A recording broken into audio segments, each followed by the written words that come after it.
पूज्याय राघवेन्द्राय सत्यधर्मरताय च। ನಮಸ್ಕಾರ, ಪರಿಮಳ ಮೀಡಿಯಾ ಯೂಟ್ಯೂಬ್ ಚಾನೆಲ್ಗೆ ಸ್ವಾಗತ.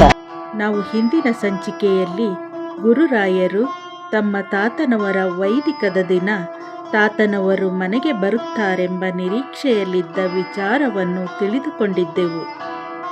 ಈಗ ಒಂದು ಆಟದ ಮೈದಾನದಲ್ಲಿ ವೆಂಕಟನಾಥ ಮತ್ತು ಅಗ್ರಹಾರದ ಮಕ್ಕಳೆಲ್ಲ ಚೆಂಡಾಟವನ್ನು ಆಡುತ್ತಿರುತ್ತಾರೆ.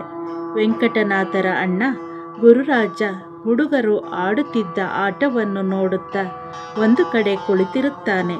ಅದೇ ದಾರಿಯಲ್ಲಿ ಒಬ್ಬ ಗೂನು ಬೆನ್ನಿನ ಅಜ್ಜಿ ಹೋಗುತ್ತಿರುತ್ತಾಳೆ. ಅದೇ ಸಮಯಕ್ಕೆ ಚೆಂಡಾಡುತ್ತಿದ್ದ ಹುಡುಗರು ಚೆಂಡನ್ನು ಎಸೆದಾಗ ಚೆಂಡು ವೆಂಕಟನಾಥರ ಕೈಗೆ ಬರುತ್ತದೆ. ಅವರು ಆ ಚೆಂಡನ್ನು ಒಬ್ಬ ಹುಡುಗನ ಕಡೆ ಎಸೆಯುತ್ತಾರೆ. ಅದು ನೇರವಾಗಿ ದಾರಿಯಲ್ಲಿ ನಡೆದು ಬರುತ್ತಿದ್ದ ಗೂನು ಬೆನ್ನಿನ ಅಜ್ಜಿಯ ಬೆನ್ನಿನ ಮೇಲೆ ಬೀಳುತ್ತದೆ. ಅಜ್ಜಿ ತಕ್ಷಣ ಕೆಳಗೆ ಬೀಳುತ್ತಾಳೆ. ಅದನ್ನು ನೋಡಿದ ಹುಡುಗರೆಲ್ಲರೂ ಭಯದಿಂದ ಅಲ್ಲಿಂದ ಓಡಿ ಹೋಗುತ್ತಾರೆ. ವೆಂಕಟನಾಥರಿಗೂ ಗಾಬರಿಯಾಗುತ್ತದೆ. ಅಲ್ಲೇ ಕುಳಿತಿದ್ದ ವೆಂಕಟನಾಥರ ಅಣ್ಣ ಗುರುರಾಜರಿಗೂ ಗಾಬರಿಯಾಗುತ್ತದೆ. ಕೆಳಗೆ ಬಿದ್ದಿದ್ದ ಅಜ್ಜಿ ಮೇಲೆ ಏಳಲಾಗದೆ ನೋವಿನಿಂದ ನರಳುತ್ತಿರುತ್ತಾಳೆ. ಆಗ ವೆಂಕಟನಾಥರು ಮತ್ತು ಅವರ ಅಣ್ಣ ಗುರುರಾಜ ಅಲ್ಲಿಗೆ ಬರುತ್ತಾರೆ. ಅವರನ್ನು ಕಂಡ ಅಜ್ಜಿ ಅವರಿಗೆ ಬೈಯುತ್ತಲೇ ನಿಧಾನವಾಗಿ ಮೇಲೆ ಏಳುತ್ತಾ, ಅಲ್ರಪ್ಪ, ದಾರಿ ಪಕ್ಕ ಆಟ ಆಡುವಾಗ ನೋಡ್ಕೊಂಡು ಆಡೋದಲ್ವಾ, ಜನ ಓಡಾಡ್ತಾ ಇರ್ತಾರೆ, ಏನಾದರೂ ಹೆಚ್ಚು ಕಡಿಮೆ ಆದರೆ ಎಂದು ಹೇಳುತ್ತಿದ್ದಂತೆ ವೆಂಕಟನಾಥರು, ದಯವಿಟ್ಟು ನಮ್ಮನ್ನು ಕ್ಷಮಿಸಿ ಅಜ್ಜಿ, ಗೊತ್ತಾಗಲಿಲ್ಲ, ಬೇರೆ ಕಡೆ ಎಸೆದ ಚೆಂಡು ನಿಮ್ಮ ಕಡೆ ಬಂದು ಬಿತ್ತು ಎಂದು ಹೇಳುತ್ತಾ ಕೆಳಗೆ ಬಿದ್ದಿದ್ದ ಅಜ್ಜಿಯ ಕೋಲನ್ನು ಎತ್ತಿ ವೆಂಕಟನಾಥರು ಅಜ್ಜಿಗೆ ಕೊಡುತ್ತಾರೆ. ಅಷ್ಟರಲ್ಲಿ ಅಜ್ಜಿ ಎದ್ದು ನಿಂತು ಸುಧಾರಿಸಿಕೊಂಡು ನೋಡಿದರೆ ಅಜ್ಜಿಯ ಗೂನು ಬೆನ್ನು ಸರಿ ಹೋಗಿರುತ್ತದೆ. ಅದನ್ನು ಕಂಡು ಅಜ್ಜಿಗೆ ಆಶ್ಚರ್ಯವಾಗುತ್ತದೆ.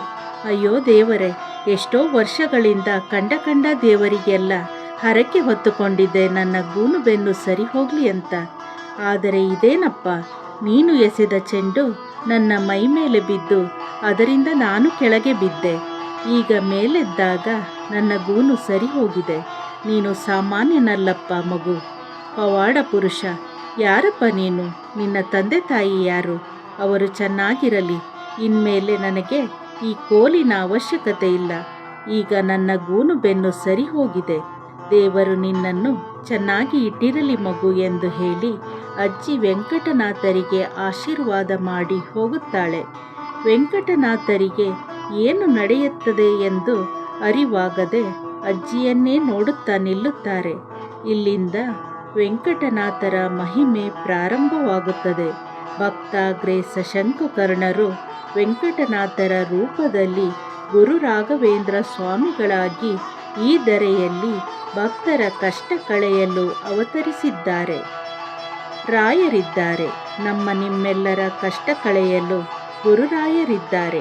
ಪೂಜ್ಯಾಯ ರಾಘವೇಂದ್ರಾಯ ಸತ್ಯಧರ್ಮರತಾಯ ಚ. ಇದೇ ರೀತಿ ಶ್ರೀ ಗುರುರಾಯರ ಸಂಪೂರ್ಣ ಚರಿತ್ರೆಯನ್ನು ತಿಳಿಯಲು ನಮ್ಮ ಪರಿಮಳ ಮೀಡಿಯಾ ಯೂಟ್ಯೂಬ್ ಚಾನಲನ್ನು ಸಬ್ಸ್ಕ್ರೈಬ್ ಮಾಡಿ, ಲೈಕ್ ಮಾಡಿ, ಶೇರ್ ಮಾಡಿ, ಕಮೆಂಟ್ ಮಾಡಿ. ಧನ್ಯವಾದಗಳು.